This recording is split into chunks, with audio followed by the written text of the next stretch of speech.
Hello दोस्तों, शुरू करते हैं आज की कहानी। माँ, अब आपका आराम करने का समय है। क्यों किचन में लगी पड़ी हैं? आखिर भाभी के माता पिता ही तो आ रहे हैं। इतनी भी क्या खातिरदारी और पकवानों के ढेर। सुश्री अपनी माँ सुधा को बोली, जो पिछली शाम से ही तैयारी में लगी थी। सुश्री की भाभी शिवानी के माता पिता पहली बार आ रहे थे। शादी हुए 6 माह बीत गए। सुश्री भी अपने मायके आई हुई थी। भाभी शिवानी को माँ बाबा का ढेर सारा प्यार सुश्री को हजम नहीं हो रहा था। भैया का शिवानी के प्रति बहुत ध्यान देना भी उसे ईर्ष्यालु बना रहा था। शिवानी के माता पिता के आवभगत की तैयारियां, घर की साज सजावट में परिवर्तन, उनके रहने की व्यवस्था, मनोरंजन के लिए कहाँ उन्हें घुमाया जाए, भले 1-2 दिन के लिए ही क्यों ना हो, आदि की पूर्व तैयारियां कहीं न कहीं सुश्री को ईर्ष्या के साथ दुखी भी कर रही थी। लगा अब घर में उसकी उतनी मांग चाहत ना होगी जो शिवानी आने से पूर्व हुआ करती थी।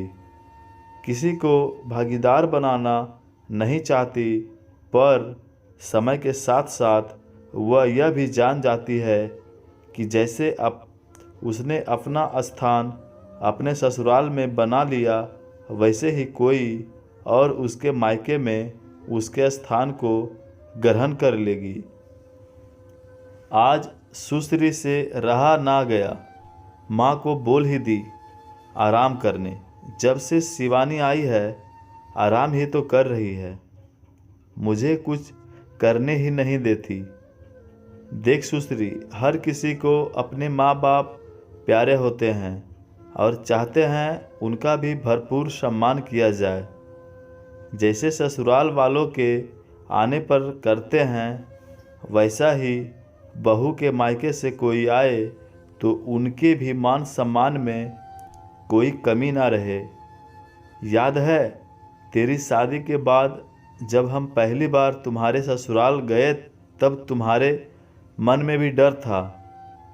पता नहीं तुम्हारे ससुराल वाले कैसा व्यवहार करेंगे। तुम्हारी सास का व्यवहार तुम्हें भी बुरा लगा और हमें भी। वह एक कसक हम दोनों के दिल में रह गई। हम भले उनसे कभी कभार ही मिले, पर दिल में एक हुक सी रह गई। तुम तो वही रहती हो।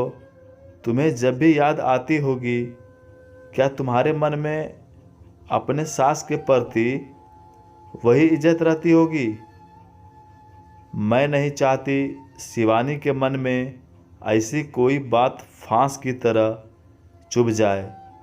जिन्होंने अपने जान से प्यारी जीती जागती बेटी हमें सौंप दी, क्या हम उनके लिए इतना नहीं कर सकते? माँ के सवाल ने सुश्री को भी सोचने को मजबूर कर दिया। शिवानी आने के बाद से माँ का स्वास्थ्य भी अच्छा हो गया था। शिवानी के माता पिता के लिए इतना तो करना ही बनता है। सोच, खुद भी माँ के साथ काम में लग गई। माँ सुश्री की ओर देखकर मुस्कुरा भर दी। बेटी के मन की असुरक्षा की भावना माँ समझ गई थी। असुरक्षा की भावना को उसके मन से निकालना भी ज़रूरी था। तो दोस्तों, अक्सर हम लोगों के साथ ऐसा होता है, हर घर में होता है। तो अगर ये चीज़ को आदमी सोच ले तो कभी कुछ नहीं दिक्कत होगा किसी के मन में। चलिए, इतना ही कहानी इसमें, फिर अगले कहानी में मिलते हैं। तब तक के लिए बाय।